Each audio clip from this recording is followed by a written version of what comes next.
बोली, पहले तो प्रणाम किया, फिर राम जी बोले कहा वृषभ वृषभ यानी नंदी, शंकर भगवान के झंडे पर नंदी महाराज बने हुए, धर्म ध्वज है।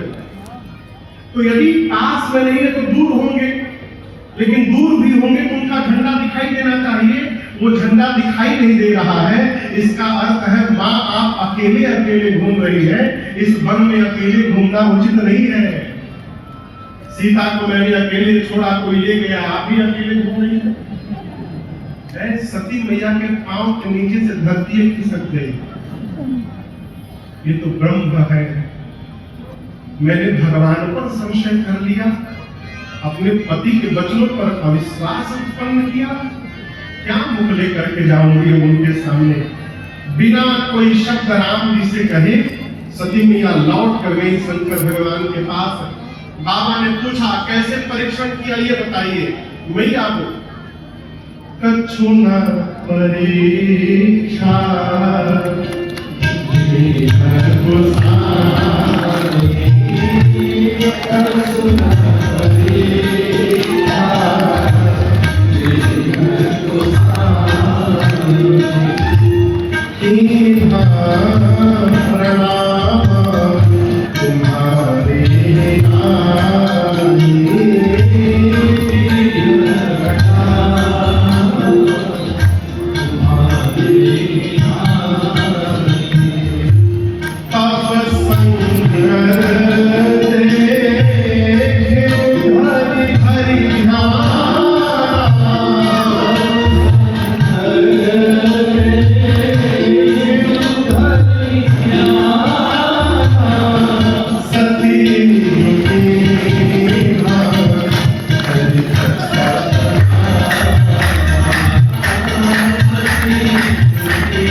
कैसे परीक्षण किया आपने, सत्य सत्य बताइएगा।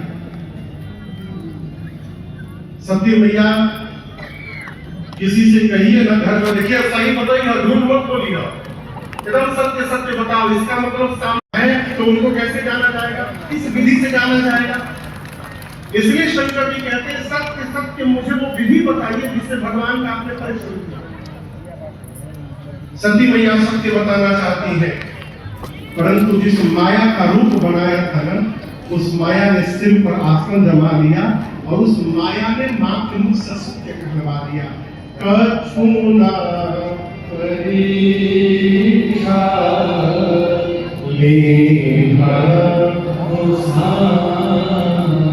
मैंने कोई परीक्षण नहीं किया। बाबा बोले फिर क्या किया? माँ बोली जो आपने किया कि प्रणाम तुम्हारे। जैसे आपने दूर से उनको प्रणाम किया था, मैं भी पास नहीं गई, दूर से प्रणाम करके चली आई।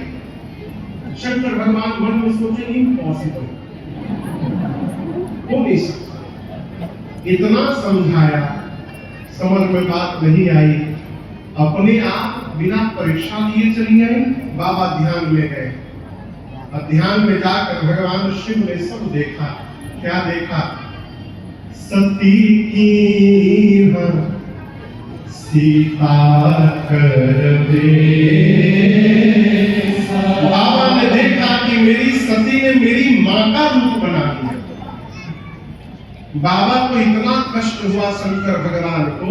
शंकर भगवान उसी समय संकल्प किए मन में कि आज के बाद सती जब तक अपने इस शरीर में है, मेरा और सती का कभी भेंट नहीं होगा।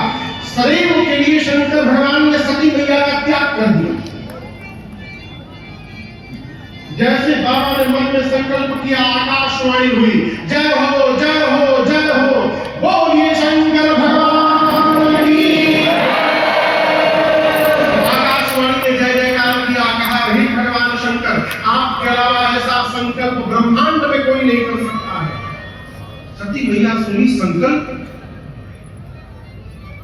मां बार बार पूछती है, प्रभु आपने कौन सा प्रण कर लिया? शंकर भगवान बोले नहीं। सोचे बोलूंगा तो सुनकर कष्ट होगा, मैं अपने व्यवहार से बताऊंगा कि मैंने आपका त्याग कर दिया है। कैलाश गए और कैलाश जाकर शंकर सहज स्वरूप समाना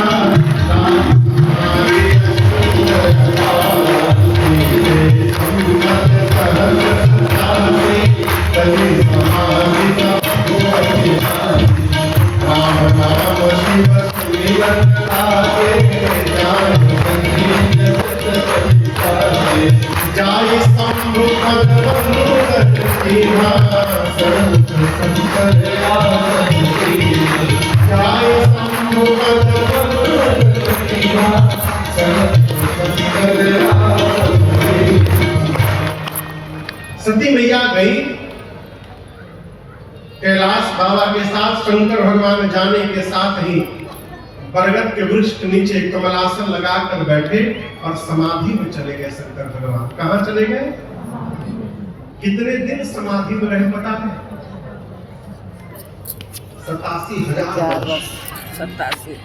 87,000 वर्षों के लिए बाबा मौन हो गए, समाधिस्थ हो गए। सती मैया जान गई बाबा ने मेरा त्याग कर दिया। समाधि से बाहर आने के बाद बाबा राम राम शब्दोच्चारण किए। मां समझ गई, दौड़ कर जाकर प्रणाम की। लेकिन आप दर्शन करिएगा, शंकर जी ने सती जी को आप अपने बामांग में नहीं बिठाया। कहाँ बिठाया? सन्मुख शंकर आसन बामांग में बैठने का अधिकार सती मैया खो चुकी है। बाबा ने अपने सामने बिठाया सती मैया को। शंकर भगवान सोचे कि इतने दिनों से अकेली है, हजारों वर्षों से बड़ा दुख झेली होंगी, इनकी दुख को कम करने के लिए इनको कथा सुनाता हूं। लगे राम जी की कथा गाने शंकर भगवान। आपको बताऊं, उसी समय सती मैया के पिताजी जिनका नाम था दक्ष, क्या नाम था?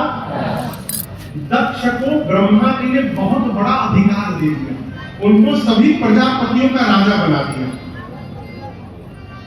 अधिकार मिलने के बाद एक वस्तु का और आगमन होता है, जानते हैं क्या? पता है क्या? अभिमान। ये बड़ा खतरनाक विषय है। अधिकार जीवन में प्राप्त हो जाए, पद यदि प्राप्त हो जाए तो अभिमान अवश्य आता है, अच्छे को आ जाता है। इससे बचने का उपाय क्या है? जीवन में कुछ भी प्राप्त हो जाए ना, ये मानिए ही मत कि आपकी तपस्या का परिणाम है। आप ये मानिए ये भगवान की कृपा से प्राप्त हुआ है। कभी अभिमान नहीं होता। क्या है? होता क्या है? काम बन जाए तो हमारी मेहनत, अब बिगड़ जाए तो मेहनत तो की तो भगवान को मंजूर नहीं तो किया जाए। हमेशा ये कहते रहिए, तुम ही में ये जीवन जिए जा रहा, तुम ही में ये जीवन जिए जा रहा, तुम ही में ये जीवन, तुम ही में जीवन जिए जा रहा हूँ, जो कुछ दे रहे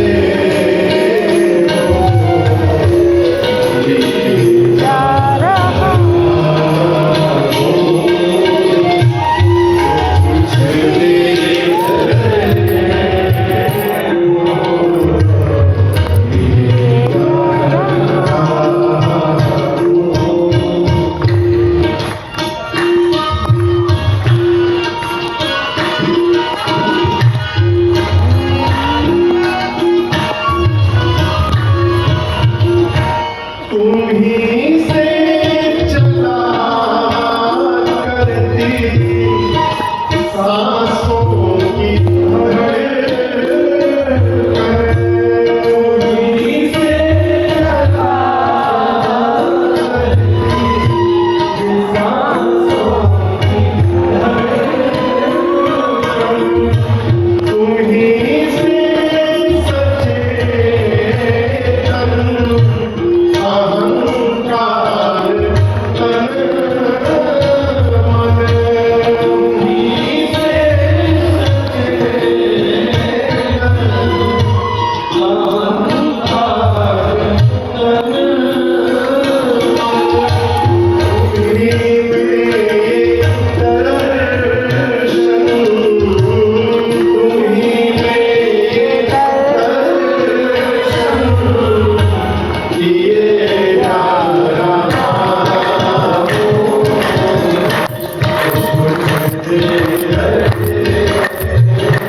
ये मानिए कि भगवान की कृपा है, अभिमान नहीं होगा। दक्ष को जैसे ब्रह्मा जी ने बड़ा अधिकार दिया, अभिमान हुआ, अभिमान हुआ, यहां तक तो ठीक था। अधिकार मिलने के बाद दक्ष भगवान शंकर को अपमानित करने की रचना बनाने लगा। क्यों? दक्ष अपने दामाद भगवान शंकर को ही अपना शत्रु मानता। कोई दामाद को शत्रु मानता है, आप बताइए? लेकिन दक्ष मानता है। क्यों? इसका भी कारण है। एक बार ब्रह्मा जी की यहाँ सभा लगी थी, दक्ष सबसे बाद में आए तो सबने खड़े होकर प्रणाम किया, छोड़ ब्रह्मा विष्णु महेश। इससे पेट नहीं भरा कि सबने खड़े होकर प्रणाम किया। इसका बुरा लग गया कि हमारा दामाद खड़ा नहीं हुआ, हमारे को मेरा अपमान हो गया। और उसी दिन से गांठ बांध ली कि कभी ना कभी मैं भी अपमानित करूंगा। यज्ञ की रचना की हरिद्वार में दक्ष ने सबको बुलाया, छोड़ ब्रह्मा विष्णु महेश। देवता भी अद्भुत, जहाज लेकर देवता लोग कैलाश के ही ऊपर से जाने लगे। अरे बाईपास से चले जाते हैं। लेकिन शंकर भगवान को कैसे पता चलेगा कि उनके ससुर जी ने उनको नहीं बुलाया? सती मैया कथा छोड़कर जहाज देखने लगी, बोली प्रभु ये देवता कहाँ जा रहे हैं? बाबा ने सब बताया। माँ बोली प्रभु पिता के घर उत्सव है, मैं भी हूँ आऊं। शंकर जी ने बहुत मना किया, बुलाया नहीं गया है देवी, उचित नहीं होगा। माँ नहीं मानी तो दो गणों को देखकर शंकर जी ने विदा कर दिया, विदा कर दिया।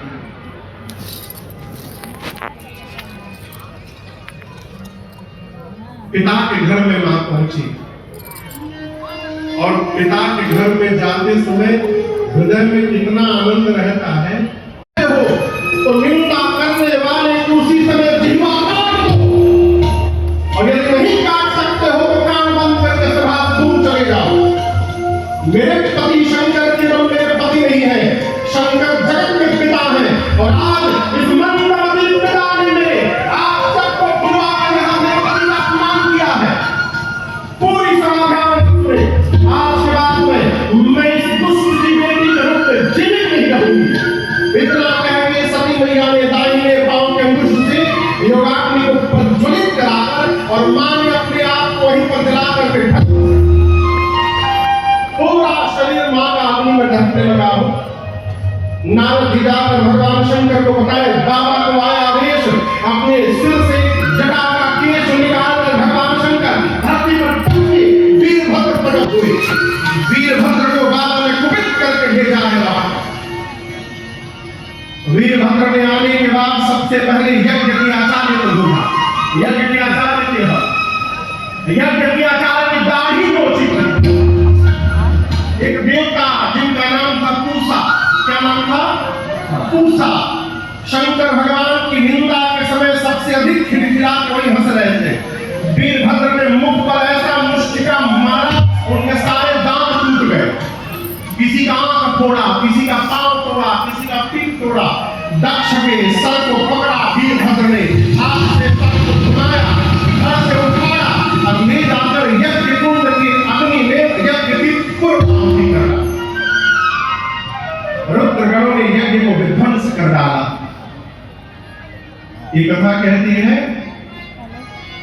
किसी को नीचा दिखाने के लिए यदि आप सत्कर्म करेंगे तो सत्कर्म पूरा होने वाला नहीं है, विघ्न आएगा ही आएगा। कार्य की सफलता हमारे चित्त की शुद्धता पर निर्भर करता है। हमारा मन जितना निर्मल होगा, हमारा कार्य उतना दिव्य स्वरूप प्राप्त करेगा।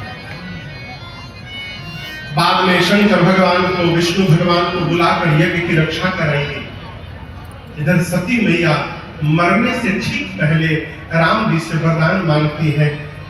सती मरत हरि सन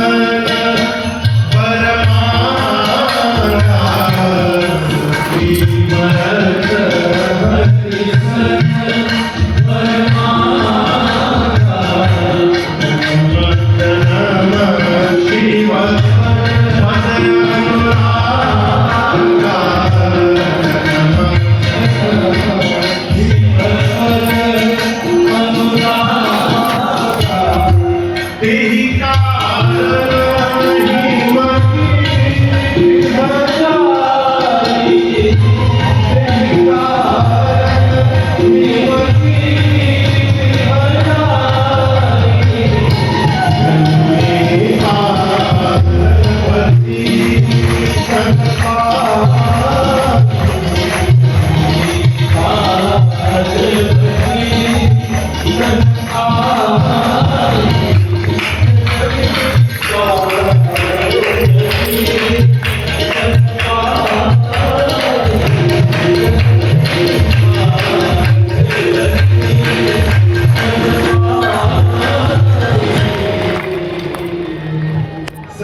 राम जी से वरदान मांगा। शंकर जी से क्यों नहीं मांगा? जानते हैं कि बाबा मेरा त्याग कर दिए हैं, मुझे अपनाएंगे नहीं। राम जी से क्यों मांगा? मां जानती है राम जी का परीक्षा लेकर राम जी के प्रति अपराध किया है, तो जब तक राम जी क्षमा नहीं करेंगे बाबा कैसे स्वीकार करेंगे मुझे। सती मैया ने कहा प्रभु एक आशीर्वाद दीजिए, अगले जन्म में भी मैं बाबा के ही चरणों की दासी बनना चाहती हूँ ना, इसके अलावा हमें और कुछ नहीं चाहिए। जन्म जन्म शिव पद अनुराग। और इसी वरदान के कारण सती मैया का अगला जन्म हिमांचल हिमालय के घर में, पर्वत के घर में उनकी बेटी के रूप में हुआ, पार्वती मैया के रूप में। आइए एक बार भाव और श्रद्धा के साथ बोलिए पार्वती मैया की। यहाँ से नेपाल कितना दूर होगा? फिर हिमालय तो शुरू है ना वहां से। गलत तो नहीं बोल रहा हूँ? 100-150 किलो के बाद हिमालय होगा, तो मान के चलिए कि हम लोग हिमालय की तलहटी में ही बैठे हुए हैं।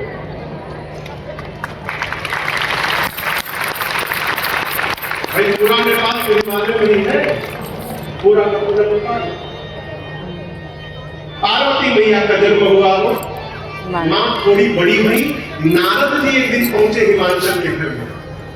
हिमांचल जी ने खूब स्वागत किया, पांव पखारा, पार्वती जी को बुलाकर प्रणाम करवाया और नारद जी से बोले मुनिवर आप तो त्रिकालदर्शी हैं, सर्वत्र आपकी गति है, मेरी बिटिया की हाथ की रेखा देखिए तो क्या दोष गुण है जरा बताइए हमको। तो नारद जी देखकर बोले महाराज नोट करिए, आपकी बेटी का नाम उमा अंबिका भवानी होगा।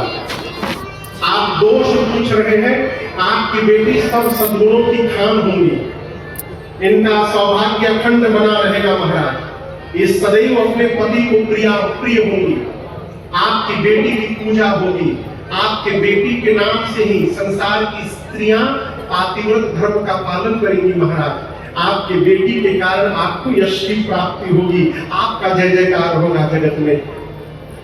हिमांचल जी बोले दोष नहीं है कोई, एक बार फिर से देखिए तो। नारद जी बोले बेटी में तो नहीं है, इनका जो पति होने वाला है उसमें थोड़ा दिखाई दे रहा है, कहिए तो उनका बताओ। नारद जी बोले बताइए। हिमांचल जी बोले बताइए। नारद जी बोले नोट करिए, अगुना अमाना मातु पितु ही। पहला, आपके बेटी का जो पति होगा अगुण होगा। क्या होगा? बोलिए त्रिपाठी जी, अगुण मतलब जिसमें कोई गुण ना हो। कुमुद जी बोली जिसमें कोई गुण ना हो। सामान्य अर्थ यही है, अगुण मतलब जिसमें कोई गुण ना हो। लेकिन नारद जी ये नहीं बोलना चाहते। नारद जी कहते हैं सत रज तम, तीनों गुणों से इसका पति परे होगा, त्रिगुणातीत होंगे। हिमांचल का समझ गया उसमें कोई गुण नहीं होगा। नारद जी बोले आपके बेटी का पति अमान होगा। अमान यानी मान सम्मान से परे। देखिए सभी जितने भगवान हैं उनकी पूजा के लिए नियम है। पहले तो मंदिर बनवाइए, ऐसा करिए वैसा करिए। धरती पर सबसे सरल किसी भगवान की पूजा है तो हमारे शंकर भगवान की। इतना इनकी पूजा कोनो भगवान की नहीं है।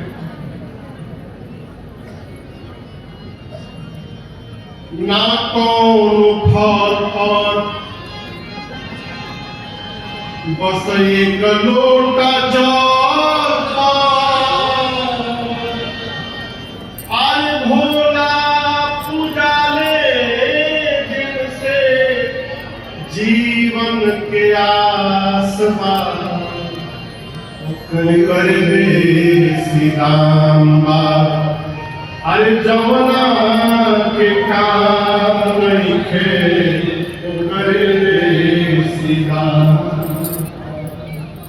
एक लोटा पानी लीजिए, कौनो मंत्र याद नहीं संस्कृत का, हर हर महादेव हर हर महादेव हर हर महादेव कहीं तो छीन लीजिए, बाबा इतने में गदगद।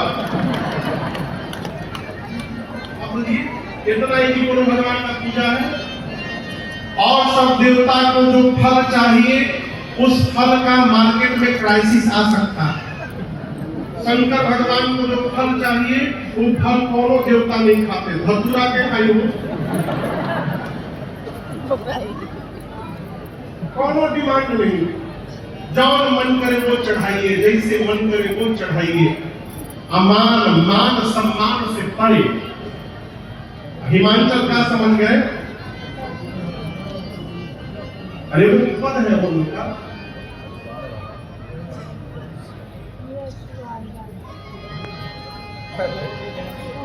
अरे जटा जू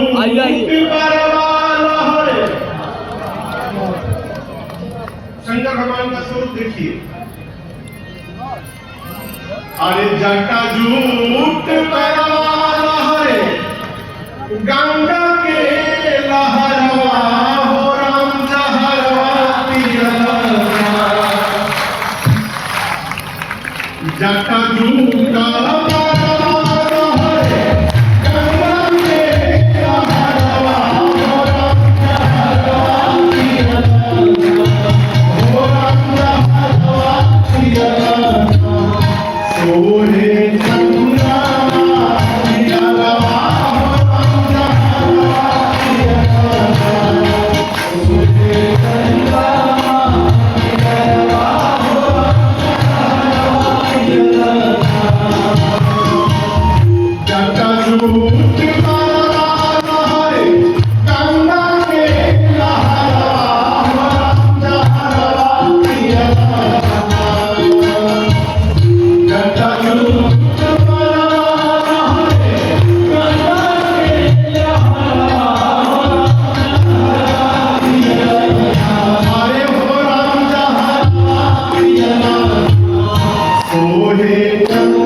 यानी मान सम्मान से परे।